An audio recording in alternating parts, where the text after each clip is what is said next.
ശ്രീകൃഷ്ണപുരം ഗ്രാമപഞ്ചായത്ത് Snehalayam buds rehabilitation centre 2026-27 വർഷത്തെ പ്രവേശനോത്സവം പാലക്കാട് ജില്ലാ പഞ്ചായത്ത് ആരോഗ്യ വിദ്യാഭ്യാസ സ്ഥിരം സമിതി അധ്യക്ഷ AK ഷീലാദേവി ഉദ്ഘാടനം ചെയ്തു.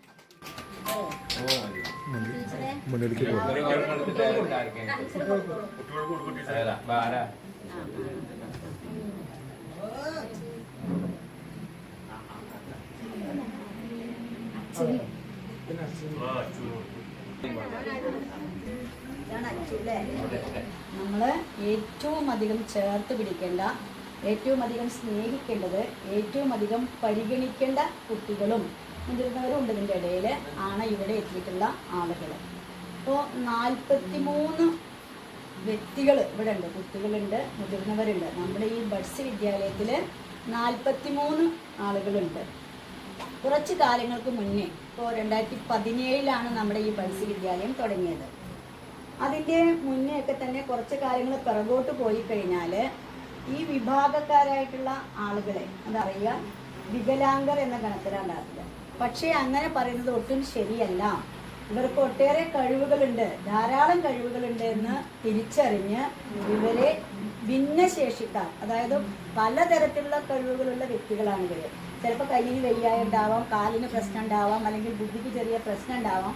പക്ഷേ അതിനൊക്കെ തന്നെ കവർ ചെയ്തുകൊണ്ട് അതിനേക്കാൾ മെച്ചപ്പെട്ട മറ്റു പല കഴിവുകളും ഓരോ ആളുകളിലും ഉണ്ടാവും. അതുകൊണ്ടാണ് ഇവരെ ഭിന്നശേഷിക്കാര് എന്ന് പറയുന്നത്. കുറച്ച് വർഷങ്ങൾക്ക് മുന്നേ ഇങ്ങനെ ഭിന്നശേഷിക്കാരനെ ഒരുമിച്ചിരുത്താനോ ഇവരെ പഠിപ്പിക്കാനോ ഇവർക്ക് ഭക്ഷണം കൊടുക്കാനോ ഇവരെ കൊണ്ടുവരാനോ ഒന്നുമുള്ള സൗകര്യം നാട്ടിലുണ്ടായിരുന്നില്ല. അപ്പോൾ വീടുകളിൽ ഇത്തരം കുട്ടികൾ ഉണ്ടായി കഴിയുമ്പോൾ രക്ഷിതാക്കളെ സംബന്ധിച്ച് വലിയ പ്രയാസമായിരുന്നു. ഈ കുട്ടികളെ ഇട്ടിട്ട് ജോലിക്ക് പോകാൻ പറ്റില്ല, മറ്റു കാര്യങ്ങളൊന്നും തന്നെ ചെയ്യാൻ പറ്റില്ല.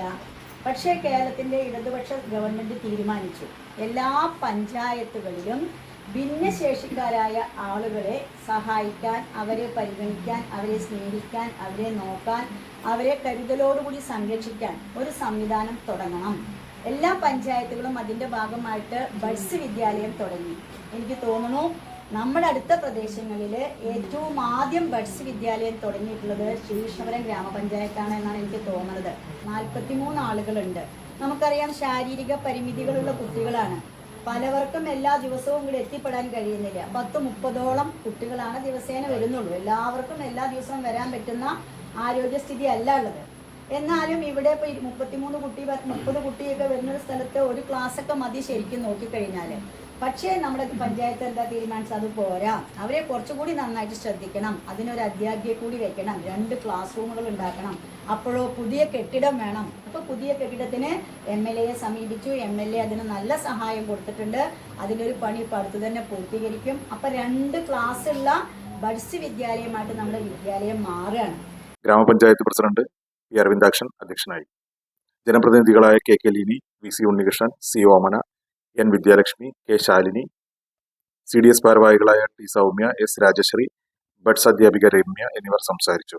CDS വകയായി മണ്ണമ്പറ്റയിൽ പ്രവർത്തിക്കുന്ന ബഡ്സ് സ്കൂളിൽ 43 വിദ്യാർത്ഥികൾ പഠനത്തിനെത്തുന്നുണ്ട്.